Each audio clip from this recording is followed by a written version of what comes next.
Hello guys, नमस्कार। कैसे हैं आप सब? आई होप आप लोग बहुत बेहतरीन मजे में होंगे और अपना वर्क बहुत बेहतरीन ढंग से कर रहे होंगे।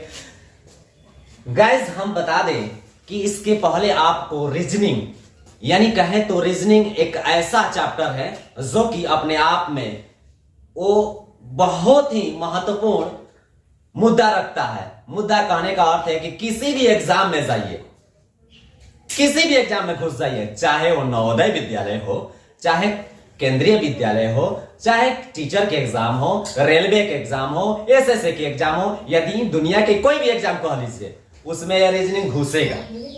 घुसेगा तो आप नहीं जानिएगा तो आपके माथा चाट कर रख देगा। माथा चाटने का मतलब है चक्रिया जाइएगा कि भाई आज तक पढ़वे नहीं किए, सिलेबस में है ही नहीं, तो बनाएंगे कैसे? तो भाई इसके लिए हमने इस प्रीवियस वीडियो में कोडिंग कैसे करें, यानी अल्फाबेट को मैंने बता दिया कि कौन कितने नंबर पाता है। डिकोडिंग का मतलब है कि कौन किसके उल्टा आता है, इन चीजों को मैंने बताया है। ठीक है, इसलिए आप उसको पहले देख लीजिए, तो अब इसमें आइए और मजे से बनाइए। ठीक है, चलिए शुरू करते हैं सवाल को शुरू करेंगे और आप स्वयं बनाएंगे। इसमें बहुत सारे टाइप है। बात कर ले कोडिंग की तो कुल 15 टाइप है। 15 प्रकार के कोडिंग और डिकोडिंग में सवाल आते हैं। सबसे पहले यदि क्वेश्चन को हम देखें, यदि रैट की बात कर लें, रैट इसको लिखिएगा। ठीक है, RAT, रैट को किसी, देखिए एकदम नॉर्मल है, किसी सांकेतिक भाषा में, सांकेतिक मतलब क्या होता है? मतलब होता है ना कि सांकेतिक यानी इशारा करना, माने उसको रूप को बदल देना। मान के चल हमको किसी को बुलाना है तो आप लोग, बहुत लोग होते हैं कि बगल में जाते हैं और सीटी मार के बुलाते हैं। ठीक है, किसी कोई कहता है हाय हेलो, माने अजीब मतलब क्या, अलग अलग तरीके से बुलाने की प्रक्रिया, यानी वो संकेत किया जाता है, संकेत दिया जाता है ना। सांकेतिक भाषा में ठीक है, भाषा में SBU लिखा जाता है, ठीक है, लिखा जाता है। तो उसी भाषा में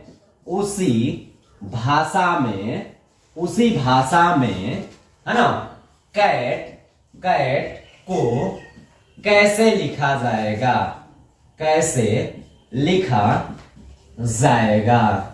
ठीक है, कैसे लिखा जाएगा। याद रखिएगा, यहां क्या बोल रहा है कि RAT को लिखा गया है, क्या लिखा गया?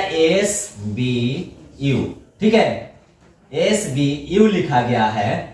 तो पूछ रहा है कि कैट को बउआ आप कैसे लिखिएगा, ये हमको बताई दीजिए। ठीक है, तो कहना है कि आपको करना क्या है, कहना है गुरुजी आप इसके पहले बताए थे कि कोड को देख ले, यानी अल्फाबेट को देख ले, तो देखेंगे कि R जो है 18 नंबर पाया है, और A जो है 1 नंबर पाया है, और T जो है 20 नंबर पाया है। आया है ना? नहीं आया तो जाकर देखिए, पहले जाकर देख कर आइए, तब इस वीडियो को देखिएगा। ठीक है, अगर बात करें R के बाद में क्या आता है? S, तो S 19 पर आता है। A के बाद बात करें B, तो B 2 नंबर पर आता है। तो T के बाद में क्या होता है? U यानी 21 नंबर पर आता है। कुल मिला के आप बात करें तो इसमें एक बढ़ाकर यहां लिख दिया गया, इसमें एक बढ़ाकर यहां लिख दिया गया, इसमें एक बढ़ाकर यहां लिख दिया गया है। ठीक है, दोनों तरीका से आप पकड़ सकते हैं कि R के बाद में S आया है, A के बाद में B आया है, T के बाद में U आया है। तो सिंपल से बात है कि C के बाद में क्या आएगा? C के बाद में बता दीजिए क्या आएगा। C 3 नंबर पर आता है, तो D 4 नंबर पर आता है, तो D लिख दीजिए। अब बाकी दो कोड तो सेम है, कहीं ढूंढने की जरूरत नहीं है। B और U आपका राइट आंसर हो जाएगा। बोलिए आया कि नहीं आया? कहिएगा कि भारी होता है? नहीं, हम लोगों के मन में गलत चीज भर दिया जाता है कि रीजनिंग भारी होता है। ठीक है, भारी नहीं होता है। हम लोग को समझने की जो तरीका है या जो कोई हमको समझाता है वो तरीका गलत है।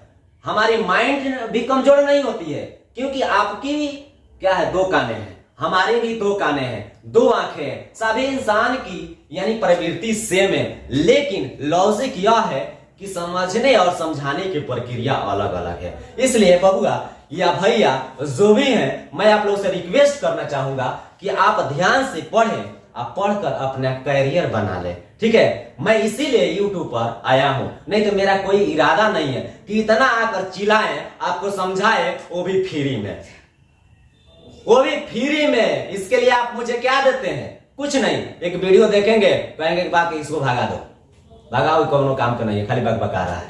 ठीक है, तो ऐसा काम नहीं होना चाहिए। यदि दूसरा बात करें, दूसरा इसमें टाइप होता है, बहुत सारे टाइप होता है, सारे टाइप को मैं लाइन बाय लाइन पढ़ाऊंगा। पहले आप तो आ जाइए यहाँ मतलब है हमारे प्लेटफॉर्म मैथ एक पर आ जाइए। ठीक है, यदि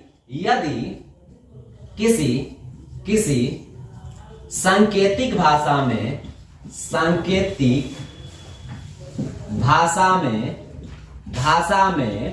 ठीक है, मानकर चलिए लिखा गया सुरेश को TVS ठीक है, F हो गया, F ठीक है, TI लिखा जाता है। ठीक है, लिखा जाता है। तो उसी भाषा में